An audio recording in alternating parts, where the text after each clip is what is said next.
Hello and welcome to Attentive Healthcare Solutions webinar, Transforming Patient Access to Healthcare Using Telemedicine. My name is Chelsea Grover and I'm the Marketing Communications Coordinator for Attentive. I'd like to take a moment to explain the process for today's presentation. First, I'd like to mention that this webinar will be recorded. We'll be sending out copies of the slides and recording within the next week to you. Next, for those of you who aren't familiar with Attentive, I want to share a bit of who we are with you. We specialize specifically in NextGen healthcare, and we're passionate about providing solutions for our healthcare provider partners, which in turn help them to improve patient care, enhance the patient experience, and maintain a financially healthy practice. To sum it up, we do everything NextGen. And we also have two add-on productivity solutions for NextGen, ChartGuard and Refund Manager. Next, I wanted to mention that on August 1st, we'll be presenting a new educational webinar on patient-centered medical homes. In it, we'll cover the 2017 PCMH standards, the new NextGen PCMH reporting suite, and the benefits to becoming a patient-centered medical home. We realize there's a lot of information that's constantly changing, and we want to help you decipher what's important and what you need to know when it comes to considering PCMH certification in 2018 and beyond. Keep your eyes out for that invitation or register now on the Events and Education page of our website. Okay, so back to today's webinar on telemedicine. At the end of the presentation, we'll open the floor up to questions from you. We'll answer all the questions at the end, but you can type them in the questions area of the webinar control panel whenever they occur to you. And finally, for audio clarity purposes, everyone's phone will remain muted throughout the entire webinar. If you experience audio issues, please use the chat box to let us know so we can resolve them, and again, questions may be entered in the questions box. So without further delay, I'd like to introduce our presenters for today. Lindsay Lanning is our Healthcare Compliance Consultant, Cynthia Kincaid is Vice President of Client Solutions at Attentive, and Kathy Gracita is Managing Consultant, or as I like to say, Jack of all trades, and she'll be on to help answer your questions at the end. So Lindsay, the webinar is all yours. Feel free to get started when you're ready. Great, thank you, Chelsea. Well, hi everyone, and thank you for joining us for our webinar on what Chelsea mentioned, transforming patient access to healthcare using telemedicine. Right now, with an ever-evolving patient-clinician relationship in the current healthcare environment, we thought it was important to take a step back and look at new opportunities to provide clinical support for your patients. Let's face it, providers really are overwhelmed right now with full appointment schedules, and they're looking for new ways to deliver care, which is why a lot of them are turning to telemedicine. So today we will provide insight into strategies on how to integrate telemedicine into your practice, including things like setup, coding, and even gaining physician buy-in. We will also look at the use of telemedicine, including documentation within NextGen, to better prepare practices for its use. We also intend to touch on a point of confusion for most clinicians, which we've heard a lot back from our clients on, is the difference between a telemedicine visit and a phone call. But bottom line here, what we're focusing on is that those struggling with health issues often struggle to also get the care they need. With telemedicine, providers can begin to help those individuals. So let's take the time today to learn how. Specifically on today's agenda, we're going to look at an overview of telemedicine, highlighting some recent changes in the industry, as well as identifying not only the main drivers of telemedicine, but also the barriers that practices face today, one of which is reimbursement. We will provide strategies on how to integrate telemedicine into your practice, looking at gaining physician buy-in, as well as patient buy-in, and then walking through the multiple phases of implementation. These first two sections really are product agnostic and can be applied to any EHR and any practice size or type. We wanted to make sure we provided you with the latest and greatest information out there. This last section is NextGen specific, where we will look at the setup required for virtual visits, as well as how to code and document within NextGen for these visits. We are offering real-life experiences provided by a client who just implemented this technology in their practice using NextGen EHR and offered their feedback to us. So let's take a minute to really set the scene and provide an industry outlook on telemedicine today. Driven forward by the rapidly evolving and relentless force of digital technology, telemedicine is poised to change healthcare delivery as we know it. And the best way I can compare just how transformational this new form of healthcare delivery is to compare it to how Uber revolutionized the transportation industry. It is changing the traditional doctor's visit into something more convenient and less costly, very similar to what Uber did. The healthcare industry itself is also changing from volume to value-based care supported by quality outcomes. And telemedicine contributes to this transition and is supported by a few key industry initiatives.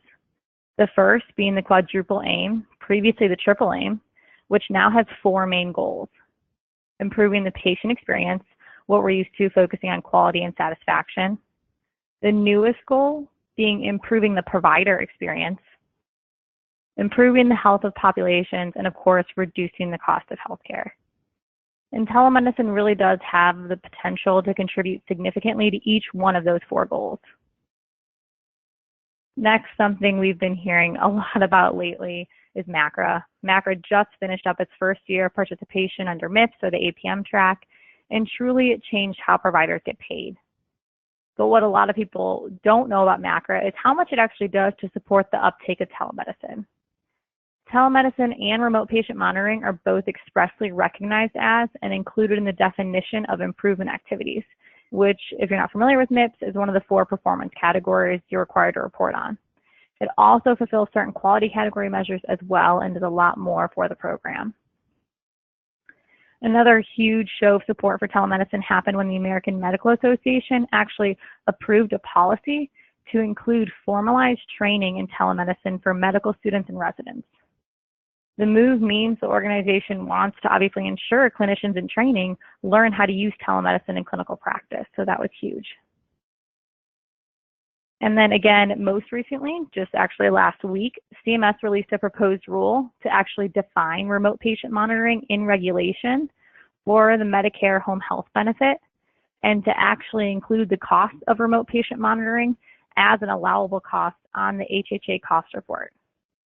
So CMS is hoping that by actually defining remote patient monitoring and including these costs on that report, it will actually encourage more home health associations to adopt this technology.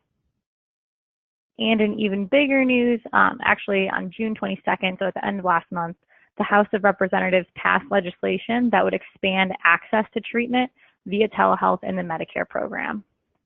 So the SUPPORT Act is actually intended to remove those administrative barriers to telehealth services for those suffering from addiction. So while these are a pretty wide array of updates that I'm throwing at you here, anywhere from legislation to industry goals to industry models here, I think all of these different examples prove one thing. It's clear telemedicine is a significant and rapidly growing component of healthcare in the U.S., and it supports where the industry is headed in the future. So let's take a step back and really define what is telemedicine. What it is, it's the delivery of clinical healthcare services from one site to another via electronic communications to improve a patient's clinical health status. It includes a growing variety of applications and services using two-way video and audio, even smartphones or wireless tools, and plenty of other forms of telecommunications technology. This really is the future of healthcare. I can't stress it enough. The growth potential is great. It's easy to adopt, and so far, patients are extremely happy with it. Telemedicine is being viewed as a cost-effective alternative to the more traditional face-to-face way of providing medical care that we're used to, and it's proving to be an ideal format for improving patient engagement and creating a greater demand for services. Now, the elements of telemedicine at the most basic level, the purpose of telemedicine is to provide clinical support by overcoming geographical barriers, connecting users who are not in the same physical location. It accomplishes this by using various types of communication technology in order to improve health outcomes.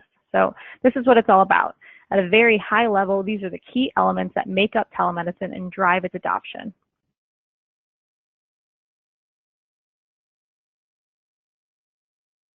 So enough with kind of the background and the foundation here in the industry outlook, but if we take a second and get a little technical here, it's important you can identify and understand the different modalities of telemedicine. And these are the different types of communication methods used between a provider and a patient to facilitate a telemedicine visit. And they're live video, which is live two-way interaction between a person and a provider using both audio and visual technology. So this is the type we're most familiar with since it's similar to apps that we use every day like Skype or FaceTime, for example. Next is store and forward, and this is actually the transmission of recorded health history to a provider who then uses that information outside of a real-time or live interaction. So if you compare it to a real-time visit, this service provides access to data after it's already been collected. Then we have remote patient monitoring, which is when personal health data collected from an individual in one location is then transmitted to a provider in a different location for their use in care. So this type of service allows a provider to continue to track healthcare data for a patient once they're released home or maybe even to a care facility. And then lastly, mobile health, which is basically healthcare supported by mobile communication devices such as cell phones, tablets, and computers. Even applications can range from tracking your daily heart rate or your exercise or even your cholesterol intake. In the end, all of these methods are increasing in popularity and usage, so it's important to identify which is right for your practice and each patient you see. Now, I included this slide from HIMSS as a reference for when we distribute the slide deck. It includes not only the definitions of these modalities, but it also provides excellent examples for each. So for store and forward, the best one I can think of is reviewing x-rays by a remote provider, or maybe even photos of skin conditions or rashes to review by your dermatologist. Live video has a much more broad range of examples and include really more intensive care situations such as telestroke consultations or even behavioral health assessments. Remote patient monitoring, we think of devices monitoring patients for things such as heart failure or chronic conditions. And then lastly, mHealth, which includes the use of your phone or applications to do things like download and upload data that contains health information for patients.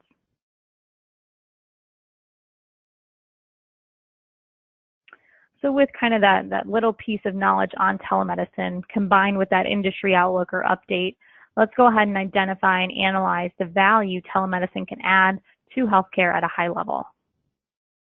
First off, improved access for patients and expanded physician reach. Cost efficiencies by reducing or containing the cost of healthcare. Improved quality of care for patients due to more coordinated care and timely access to care. You have a better ability to follow up with your patients if they don't always need to come into the office. Patient demand created by the desire for reduced travel and stress. And then lastly, less burden on providers who are currently suffering from burnout and are seeing a shortage. That triple aim initiative was actually expanded to the quadruple aim with that new goal of a provider experience. So this value add here on actually lessening the burden on providers is a really big one that we want to focus on. And if we think about it, telemedicine really does help almost everyone. Not only are more populations being able to receive care, but patients are able to talk in an atmosphere where they're most comfortable, either in their own homes, at their own provider's office, if they're having a specialty consultation. So I think it's safe to say when the limitations of location are actually removed, the patient experience will improve and value can be added on both sides, not only for the patient, but for the provider as well.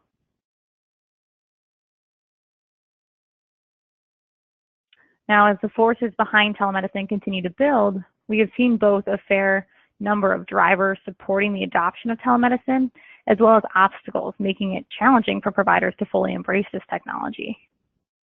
The drivers behind telemedicine include things like an aging population. Baby boomers are getting older and chronic conditions are becoming more prevalent. Consumer demand. While we've seen the transition from fee-for-service to value-based care move at a rather slower rate just recently, the transition into a digital world dependent on technology has shifted at a rapid pace and keeps increasing. Patients are now consumers and they want this technology. Enhanced reimbursement. Bottom line, this is another way for providers to get paid. Provider shortages or burnout, which we mentioned before. And then finally, outcomes-based reimbursement. With telemedicine, you have the ability to offer your patients continuity of care through more frequent follow-up visits and remote patient monitoring. This leads to better patient outcomes, and that is what controls payment as we continue that shift to value-based care. However, what we see with these drivers, we also see a fair number of challenges, including technical capabilities and considerations like access to broadband, network speed to be able to support this technology, privacy and security concerns under HIPAA, or even the cost of implementation. Also, we have inconsistent policies by states. such as different services being covered, which types of providers can participate in telemedicine, and even having different technologies be allowed to be used. And then along those same lines, licensure portability for out-of-state usage. This is a big one. The state licensure requirements should allow exemptions for telemedicine, but each state has a different set of policies and practices, and only a few have reciprocity agreements. So some states do offer conditional license for telemedicine for out-of-state physicians, but not all at this point. And lastly is commercial and Medicare or Medicaid coverage. Reimbursement can be tricky for providers depending on the payer. Medicare and Medicaid have strict policies that are starting to be relaxed, but there is no single widely accepted standard for private payers. There really are different conditions for coverage for each different insurer, public or private, which is why we'll start to take a look at that next. So if you sat me down and I had to pick which was the most significant barrier to the widespread adoption of telemedicine out of that list we just discussed, it would be the challenges associated with reimbursement for providers and their practices, which is why I'm hoping to provide you with a brief overview of how Medicare, Medicaid, and private payers differ in telemedicine reimbursement, since I think the best way to overcome and tackle this specific challenge head-on is simply to have the knowledge to understand the requirements. So as I mentioned, the three payer types we're going to be looking at are Medicare and Medicaid, who have similar restrictions, and then private payers. As you can imagine, a lot of this depends on your specific state and your specific payer mix. So I'm really just trying to paint a picture of the overarching policies here that will guide you to a successful reimbursement for telemedicine services. So first up is Medicare. Medicare reimburses for telemedicine under specific circumstances that factor in the following. Modality specifications. So the different types of telemedicine we went over earlier, like that store and forward and live video. Geographic and originating site restrictions, aka where the provider and patient are allowed to be at during the visit. Service restrictions, and then lastly, provider restrictions. So what type of providers are actually allowed to provide these services. For Medicare, as a condition of payment, you must use an interactive audio and video telecommunication system that permits real-time communication between the provider and the beneficiary. So store and forward technology, the transmission of medical information, the physician at the distance site reviews at a later time, is actually only permitted for the telemedicine programs in Alaska or Hawaii. So bottom line here, for a telemedicine visit to be reimbursed under Medicare, it has to be a live video unless you're in Alaska or Hawaii. Now, even if it's a live video visit, there is an originating site restrictions that states the patient must be located in a non-metropolitan statistical area or a rural health professional shortage area, except in the case of treating actually an acute stroke or end-stage renal disease-related visits, and that actually will take effect January 1st, 2019. So an originating site is basically the location an eligible Medicare beneficiary or the patient is at during the telemedicine visit. Additionally, Medicare limits the originating sites eligible to receive services through telemedicine to specific facilities. If the site meets these rural geographic requirements, they are eligible for a facility fee from Medicare to compensate for the use of the facility. So the originating sites authorized by law of where your patients can be during a telemedicine visit are obviously a physician office, a hospital, any critical access hospital or hospital-based or critical access-based renal dialysis center, rural health clinics, FQHCs, skilled nursing facilities, and community mental health centers as well. So the patient must be at one of these facilities for a telemedicine visit under Medicare, and the facility then is eligible to be paid a fee for its use by Medicare. And lastly, only the following providers qualify to deliver services via telemedicine through Medicare. These are physicians, NPs and PAs, nurse midwives, these include CNSs, clinical psychologists, and clinical social workers, as well as RDs and any other nutrition professionals. Medicare does maintain a list of specific services or CPT codes they will reimburse for via telemedicine. Some examples we thought of that applied best would be ED consultations, outpatient visits, nutrition therapy, or even psychotherapy. This is the list actually of Medicare CPT codes reimbursed for under telemedicine.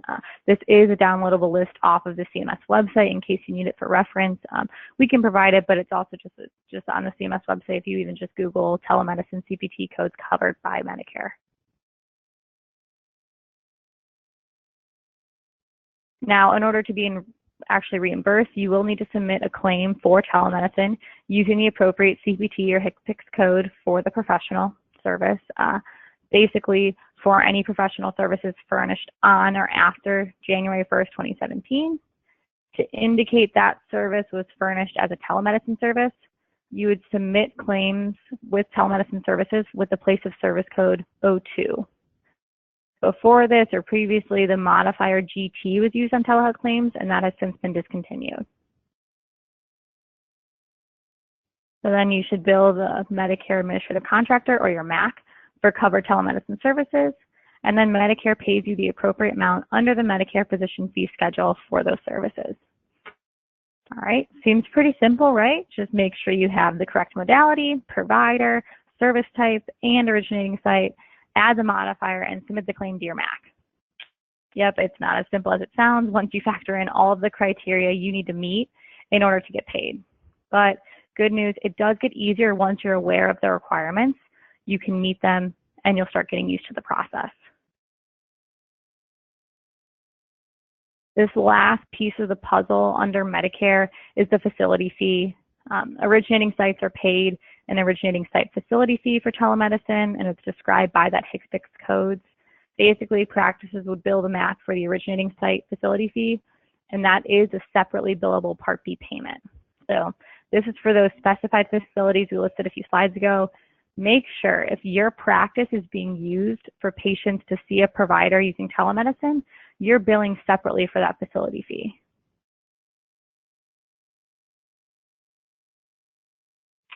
All right, switching gears here a bit to our other non-private payer, Medicaid. I will warn you, this is a bit more complex, or maybe complex isn't the right word to describe it. There's much more gray area with Medicaid, since CMS gives states the ability to determine their own policies related to telemedicine, whereas with Medicare, it's a federal program with one set of policies. Basically, they just say states may reimburse for telemedicine under Medicaid as long as the service satisfies federal requirements of efficiency, economy, and quality of care. States are able to have unique standards for what services they deem appropriate for reimbursement, which causes gaps in the system due to a massive lack of uniformity between states and can result in differing reimbursement policies. So that's what I mean by maybe not more complex, but just a lot more gray area here with Medicaid. Like Medicare, live video conferencing is the most common telemedicine modality that's reimbursed for, with 48 states and DC reimbursing for live video telemedicine of some form. However, there are often many restrictions on the type of provider, the facility, service, or geographic location that can be reimbursed. Reimbursement for other forms of telemedicine is less common. Going forward, telemedicine is only reimbursed in 15 states. However, it's often restricted to even certain specialties, so you'll see that a lot for dermatology. Remote patient monitoring is reimbursed in 21 states and also often is connected to a specific circumstance, such as it's only to be reimbursed when delivered by a home health agency, or it could even be restricted by a condition, such as COPD or diabetes.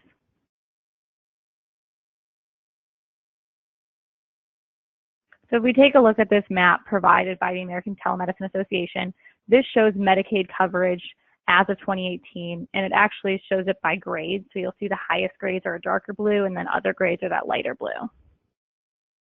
8 states and DC have the highest grades for Medicaid coverage of telemedicine. These are the ones you're seeing in that dark blue, like I mentioned. And then Connecticut, Hawaii, Idaho, New Hampshire, Rhode Island, and West Virginia ranked the lowest.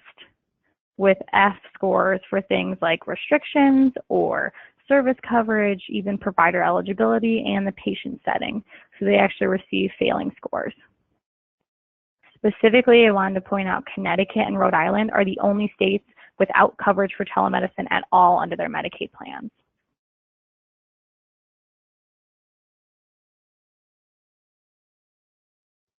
Now, I mentioned geography restrictions as a reason for a lower grade on the previous slide with the map.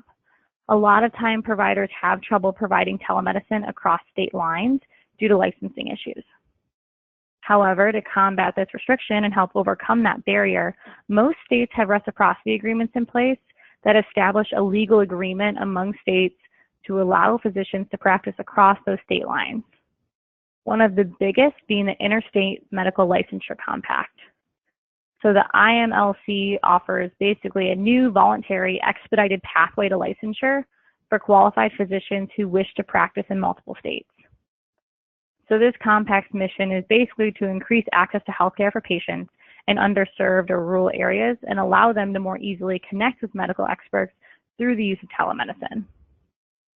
And with this graphic here, you can see which states are a part of this compact, as well as other licensure agreements that currently exist. And you can see too with that graphic at the very bottom here, any black check mark has been enacted prior to 2018, and any check mark that is orange was actually enacted in 2018. And you're seeing a good amount of those, so you can see that this technology is growing and states are being more open to these interstate compacts.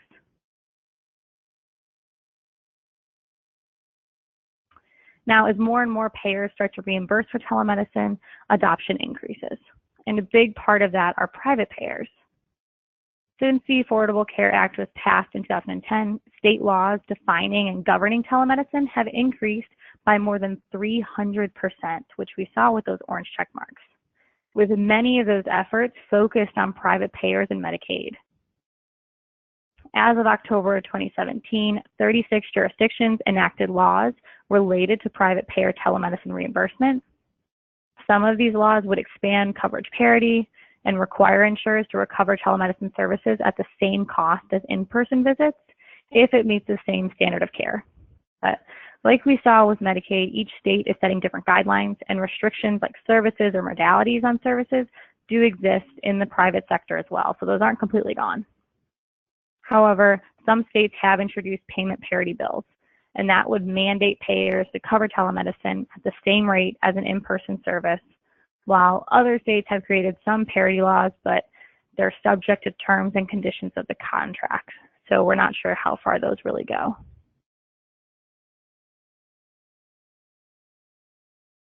If we take a look at payment parity laws, which again doesn't relate to whether or not a service is covered, but rather how much the health plan will pay for the covered service. As of now, there are 37 states plus the District of Columbia with telemedicine commercial insurance coverage laws, as well as 4 with the proposed parity law. Those laws mean that a health plan is required, like I said, to cover telemedicine-based services to the exact same extent as if they were delivered in person. This is a huge step forward for the widespread adoption of telemedicine and gaining physician buy-in, which is a crucial part of the implementation process of virtual visits at your practice.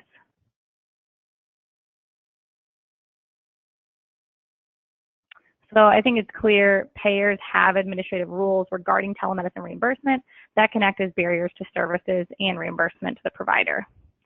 As a result, we believe that practices and providers would benefit from being better informed about billing and coding for telemedicine services and how to actually advocate for telemedicine services reimbursement. That's why we want to keep these common conditions of coverage in mind when it comes to implementing your own telemedicine program, so you know what dictates your provider's reimbursement and can successfully provide telemedicine services. So keep in mind the originating site. This is the place where the patient is located at the time of service.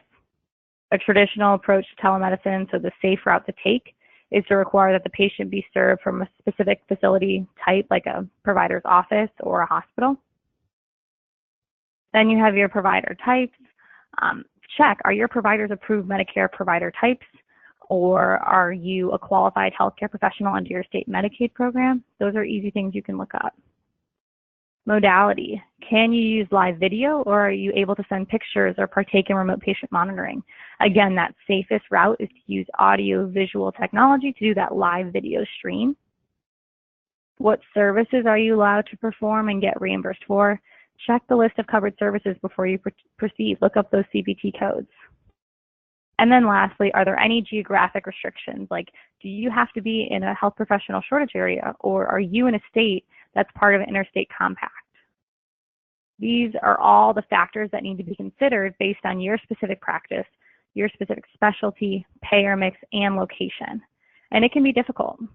For that reason, I actually included a link to a website with an interactive map that allows you as a user to select a state and then see updated information. It provides things like Medicaid coverage, any parity legislation your state has, the modalities that your state covers, as well as eligible providers, location restrictions, reimbursement rates, and even cross-state licensing information. So you can look up your specific state laws and coverage. Really, the better informed you are, the more likely you are to succeed in this new digital realm of care. So after all this information on telemedicine that I've thrown at you, such as modalities and reimbursement specifics, what are we trying to do here? What question are we asking ourselves if we take a step back and look at the bigger picture? We're asking, how can we take a visit out of the traditional brick and mortar setting to online? And more specifically, how can our practice transition to use virtual visits? So like I said, we have all this knowledge to answer questions like who, what, when, and why, but now we need to answer the how. So I'm going to go ahead and turn it over to Cindy Kincaid, not only our NextGen expert, but also our project management expert, to guide you through the implementation strategies for introducing telemedicine into your practice. So Cindy, it is all yours. All right, thank you. All right, as we move forward, so now Lindsay has shared with us all of the do's and don'ts about the concepts of telemedicine. What we want to talk about now is, okay, you want to move forward, how do we do it? So we'll be talking about some various implementation strategies and project planning tools, as well as moving into next-gen capabilities. So the first thing we want to talk about is you need a clear strategy. If you're going to do this, you really want to understand what is the goal you're trying to achieve. Do you have an alignment across your organization? Do you have buy-in from your leadership team? And once you've got that, then you need clear communication policies, and you want to focus on specific clinical problems to move forward. What are you doing? What type of patients do you want to utilize? What is your accomplishments that you're hoping to achieve so that you can track your success metrics? So if you take a look at this strategy, you need a business plan and a strategy, and frankly, you need that for any new initiative that you're undergoing. But there's always 4 parts to these. First, you want to identify your goals. You want to review your current situation, determine if and how these goals are attainable. Are they SMART? And are you accomplishing these goals as you move through the process?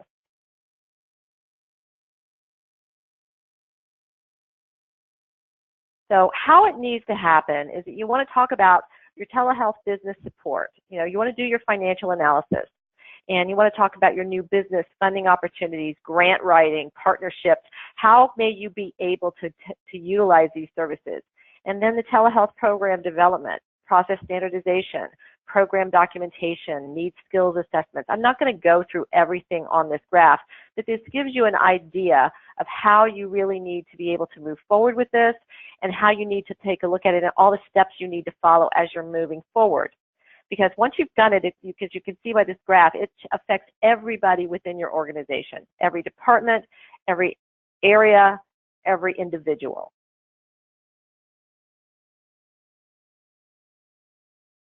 When we look at the critical factors, you ensure your leadership is engaged. We already talked about you have to have the buy-in. Now you want to have your leadership engagement. You want to establish governance throughout the process, because honestly, telemedicine is one of those things. You've got a lot of things you can do, but it's not for every type of visit. It's not for every type of patient. What is the reasons, and how are you going to govern that after you've got it started? You want to identify your program champions, from your clinical staff to your billing staff to everyone. You have to have champions that are going to help move this forward. And then when you've got that, you're going to build consensus internally. What do we want to do? How are we going to market this to our team? Make sure that they're on board. And finally, after you've done that, from your internal marketing, you're going to move to your external marketing, which is your patients and your community. How are you going to let them know you're doing this? How are you going to educate them to when that they can use this, when they can't? When do they need to come into the office? When do they want to have a telemedicine visit? And again, what types of visits are you using them for? And make sure they understand. Once all of those are established, then you assign your implementation team, and you will develop a detailed project plan based on your rollout plan. You want to have a standardized implementation and support processes. You want to integrate your telemedicine services into the standard of care workflow. Some of the examples that have been given is, in behavioral health, it's a very popular tool for many of our behavioral health clients. It's also very good for some type of follow-up visits, such as diabetes maintenance and those type of things. Even if they're not covered by insurance, there are patients that will want to be able to perhaps even pay from a self-pay perspective as opposed to coming in for those quick 2- and 3-minute visits. And then provide effective training for your staff on how you're rolling this out. Once you've done all that and you've got the program in place, you want to monitor, measure, and communicate your successes. Establish your metrics to measure these successes and make sure you're achieving what you had hoped to. In other words, we want to do utilization, user satisfaction, your patient outcomes, and finally, but not necessarily last, is profitability. How is this benefiting your practice?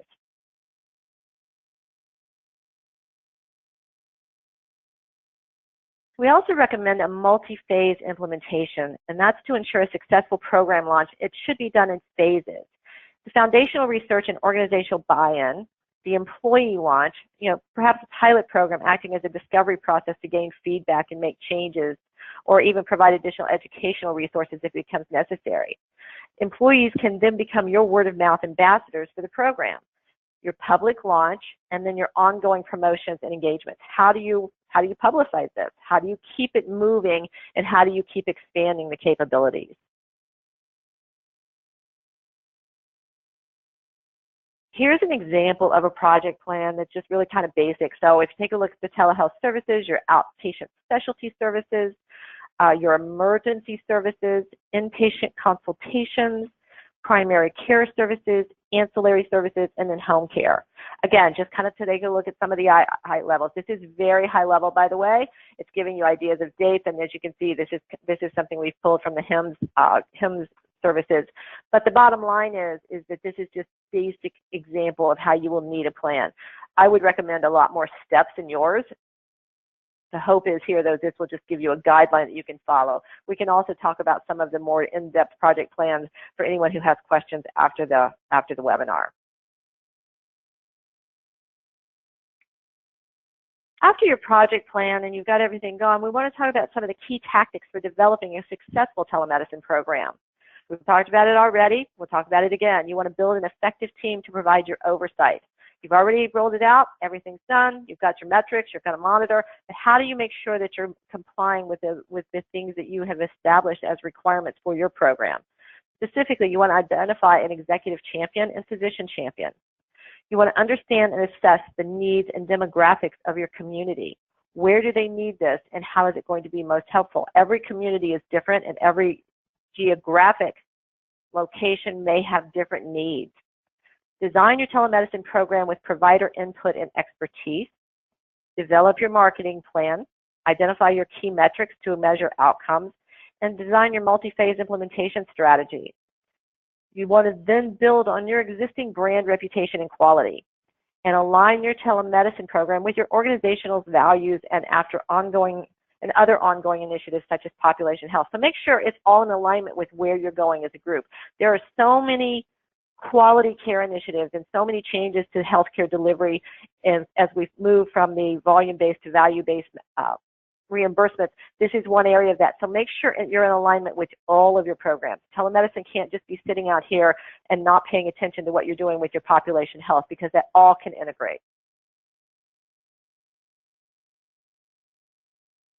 The key components of a successful implementation are awareness, introducing a new way of healthcare delivery to patients. So how are you going to do this? Again, we talked about that you need to have an external marketing. Is it going to be emails, newsletters, your web pages, all the types of things where you want to make sure that your patients are getting the information and knowing that this is available to them and when. Engagement, grab consumers' attention in their own environment. Screensavers, web banners, social media, marketing, all of those things. Those are all tools to utilize this because, again, this is a new area of delivery for healthcare, and patients are looking for it. They're going to be excited about it. You have to let them know, and you have to let them know in ways that they look. Emails, for example, are not necessarily the vehicle for our younger patients. They may not be the vehicle for our elderly patients. So it's really, look at your demographic. And then utilization, encourage use and stay relevant. Make sure you're keeping it fresh. Make sure that they're giving them more and more as they use them because obviously this is a benefit to you as well as the patient, and you want to make sure that they understand that. And once again, the same examples of how to let them know of new and more options as it becomes available. So email, text, promotion.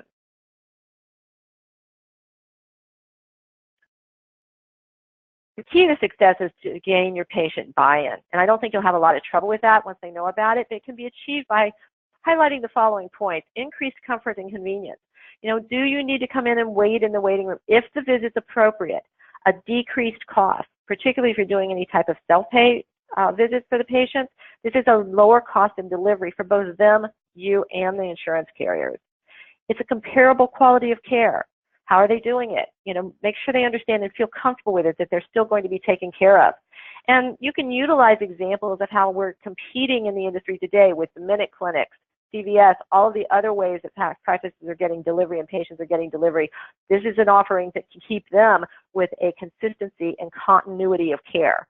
And then it's an increase of access to care. That's also an added benefit to the patients, that they can get something more quickly than they can if they have to come into the office.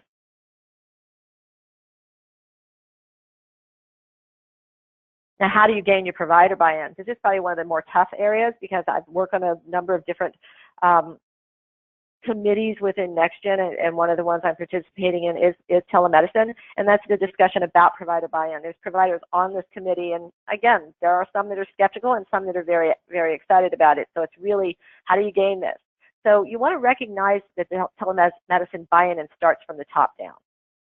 And you want to encourage active participation by your providers, by asking them for their expertise or involving them and understanding when they can and may need to be in person or when it can be completed digitally. By getting them involved, that will help them also with the buy-in. Talk about how that their days can go quicker and they can see perhaps more patients more effectively when you're not having to deal with that on-site visit. Arrange for education on how to provide quality care through a digital environment. Provide reassurance to the physicians that this isn't going to change or it's not going to take away what their real goal is, which is caring for patients, because it will help you to mitigate provider pushback. They may be uneasy and feel threatened by the fear of a decreased patient volume. It's not decreasing the patient volume, it's making your patients more accessible, and again, keeping them out of those perhaps minute clinics or those other areas where they can go get quick care, and allowing you to provide cohesive care because you're the same provider that's treating them when they're coming into the office. And finally, and perhaps one of the most important ones, it's a way to combat your physician burnout and shortage. There is a physician-provider shortage today, and we have to find a way to treat the patients as well as take care of the physicians who are treating those patients.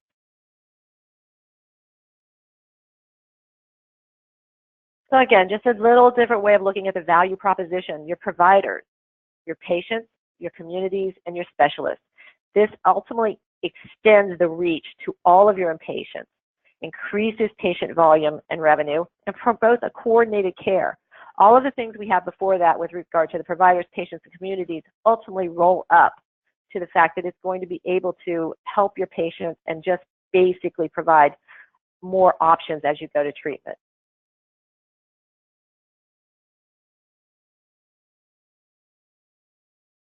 So training in the website manner. Telemedicine's rapid growth means more physicians will need to be trained on how to handle a virtual visit and develop a good website manner. It's a different methodology and a different delivery, and that's so that their patients will receive the same quality of care they would be in person.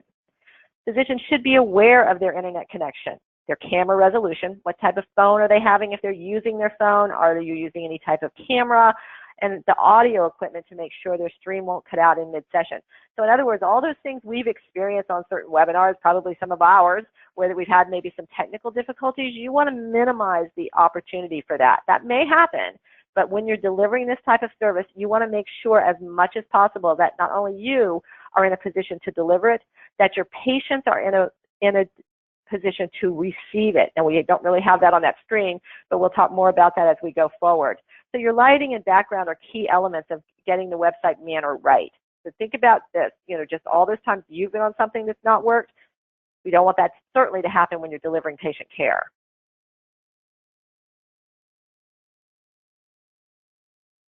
So now that we've talked just about some of the highlights, we're going to move into telemedicine and NextGen. As I mentioned a few slides ago, NextGen does have various committees and focus groups set aside to participate in these. Some of you may already be participating as well because they are available on Success Community. I happen to be in Telemedicine, Patient Portal, and all of the population health ones because that happens to be a passion that we at Untitled are interested in. What I'm going to talk about today is where we are with NextGen at this moment. So this is in the current version, 591, 841, and below. And then we'll talk about where I have ideas where it may be going. So first, we have several clients, largely F2HCs, and the majority of them are behavioral health at this point, but a few others that are actively participating in telemedicine. So the first thing you want to do from a NextGen implementation is, much like you do in your project plan, you want to establish the type of telemedicine visit. You want to decide on the mechanism you will use to see patients along with EHR, determine what telemedicine codes you need to build and file maintenance, have codes loaded to your SIM library and service categories, and you want to review your payer mix to determine reimbursement and if you are going to offer it for reimbursement or if you're going to offer it as a self-pay option.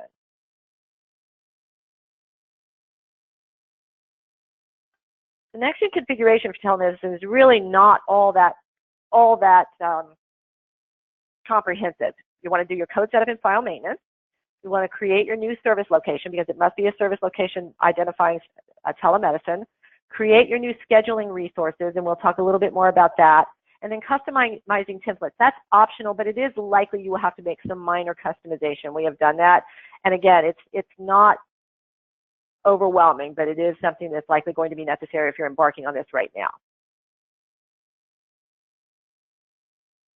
So we're going to talk about how one practice we're working with does telemedicine with NextGen.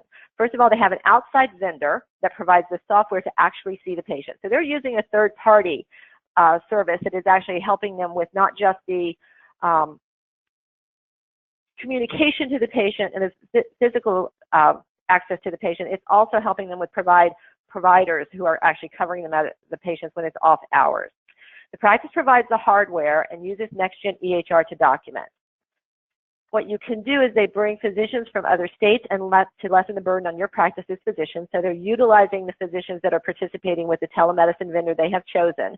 NextGen is actively looking at telemedicine vendor partners, but they do not have one specifically today. So we can provide a number of different options for you if you're interested. We're not affiliated with them. We've just done a lot of research on this. This helps with the physician shortage and burnout and increases the access to care for those patients. For this client, the outside vendor provided a physician based in another state. So we worked with them to help bring that on board. The workflow that they're using is as follows. The appointment is scheduled by the practice and checked in on site. So they actually schedule the appointment for the telemedicine service. The patient will be seen from the practice in an exam room with a computer. So basically what has happened is that they actually are being seen at the practice to offer these services, but a physician is seeing them remotely. So they come into the office, but they're not seeing a physician on site. The provider will then see the patient via telemedicine module similar to Skype. By the way, this was done largely to accommodate the visit type as well as some of the state laws. This doesn't necessarily have to be the exact workflow you would follow. So the provider will see the patient via telemedicine module similar to Skype. The provider then documents the visit the same as an in-person visit in NextGen EHR. We worked with the practice to develop access from that doctor who's a physician in another state, and they have connectivity back to the servers.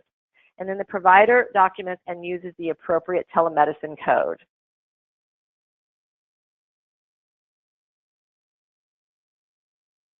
So specifically, as we look at the workflow, NextGen doesn't have a telemedicine encounter type today. So currently, the available, you would document as you normally would using the workflow for an in-person visit. But when you get to the finalized template, you're going to use the telemedicine codes instead of the other codes. So you will use the same template documentation, and basically just for the crossover, you will use the telemedicine codes that have been added to the template. That's where some of the modifications come into play. So you can see where you can click on the additional E&M codes, and then you can go on and make sure that those have been added into your file maintenance.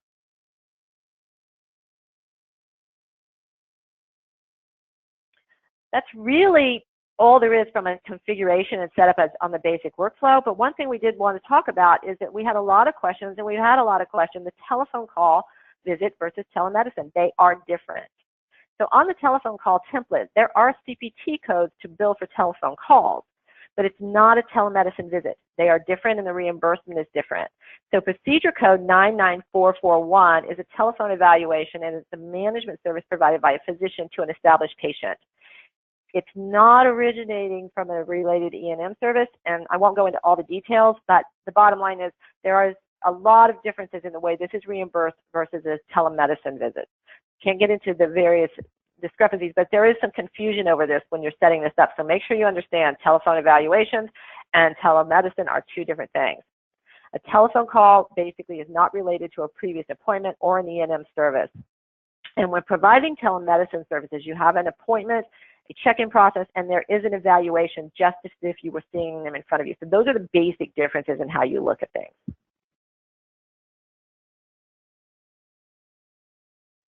So after we did all this, as I said, there's not a lot of steps because NextGen is, as I said, working very hard to expand this capability. They recognize how important this is going to be. But today, most of everyone is just working through it as we've described, either using their own tools, using a third-party tool, but all of the documentation is going into NextGen. So here's some of the feedback we've received. We're an F2HC, so we get paid encounter rate billing on our telemedicine doctor. The telemedicine group that the physician works for did all the credentialing, so that was a big positive for us.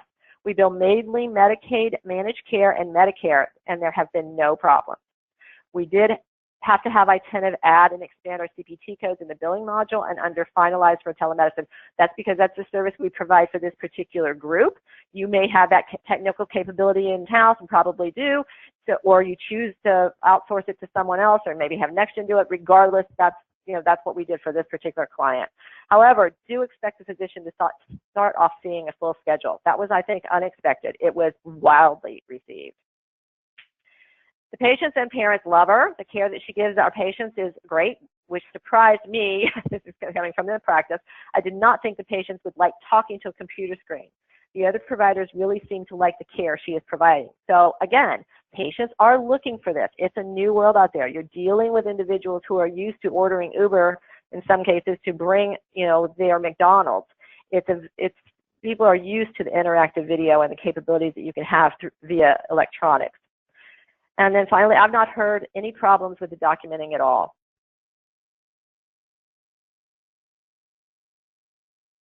So the challenges, though, we wanted to give you both sides. Read your contracts and understand the contracts frontwards and backwards. And we're talking about that if you're using a third-party service.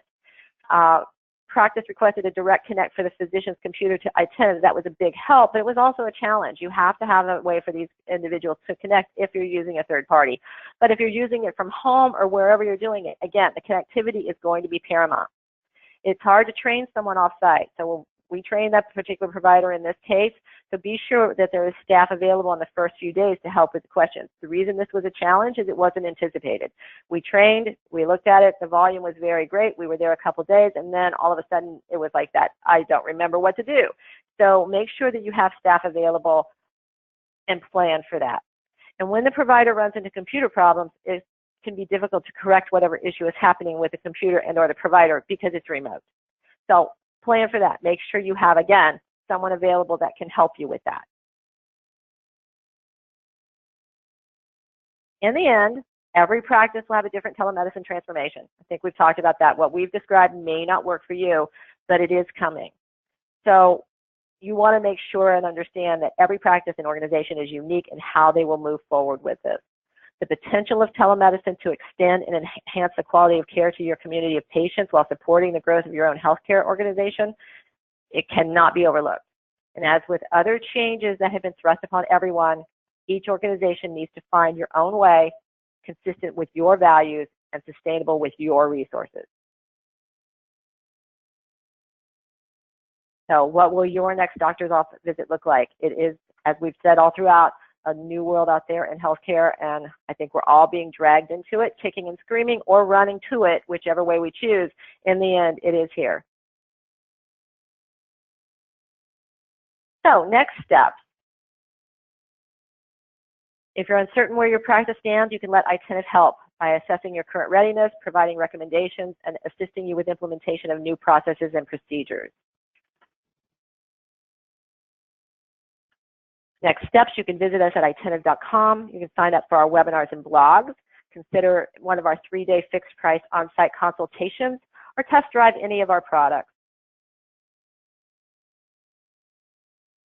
So now we'll move on to questions.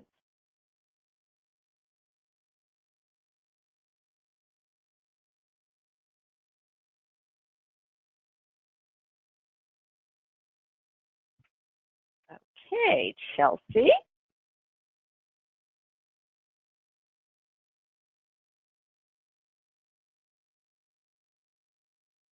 All right, I'm going to go ahead take a look at the questions we have. So the first question we had, which I think has already been answered, but basically we had a correction in the webinar that indicated that our next PCMH webinar was in April. That is not in April; it's going to be in August. The next question is, can you speak to the reimbursement limitations for FQHA who are paid the PPS rate versus fee-for-service? I think we answered that, but Lindsay, do you want to give that a shot? Yep, I don't really have too much to add to it than what we covered in the webinar. Again, this is the hard part with this telemedicine topic. It's so specific to your practice, to your location, to your specialty, and even your patient populations of the conditions you're treating. To really look at the challenges that you would face reimbursement-wise would be to sit down and actually look at, like I said, those specifics for your practice. I think one great resource for you would be that link I had on the conditions coverage slide, going in there and looking at what your state specifically does, and then going on top of that and seeing if there are any other payer mix, any specific private payers that you wanted to look at. I would start there. Okay. One other question we have is that, is there a place that I can go, Chelsea, okay. Is there a place I can go to find out the reimbursement restrictions for my specific practice? Okay, I think Chelsea's having some technical difficulties, so we're kind of back there. So I'm gonna just try to do it from the questions panel, and we'll cover to this. So we almost made it without that technical difficulty today. So can you, let's see, we are looking into behavioral health telemedicine. Do I put a ticket into Itentive and let them know when they will, and they will forward me the workflows? If you are an Itentive client, and again, I'm looking at this from the question, so I'm not seeing who this is.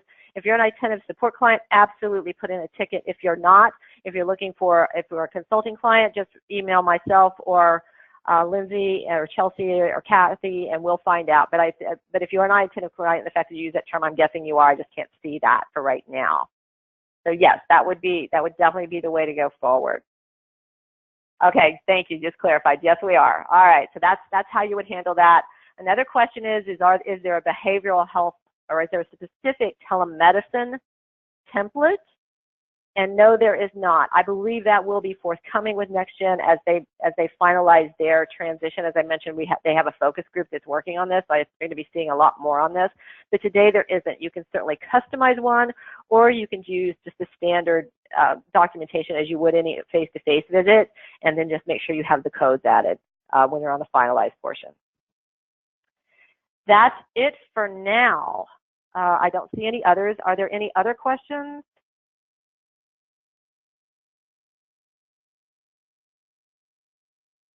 Perfect timing, if not, right at 2. Okay. All right. Well, right at 2. Thank you, everybody. Let us know if we can help, and let us know if you need anything else. Thank you for joining us today, and have a wonderful day. Yep. Thank you, everyone. Bye-bye.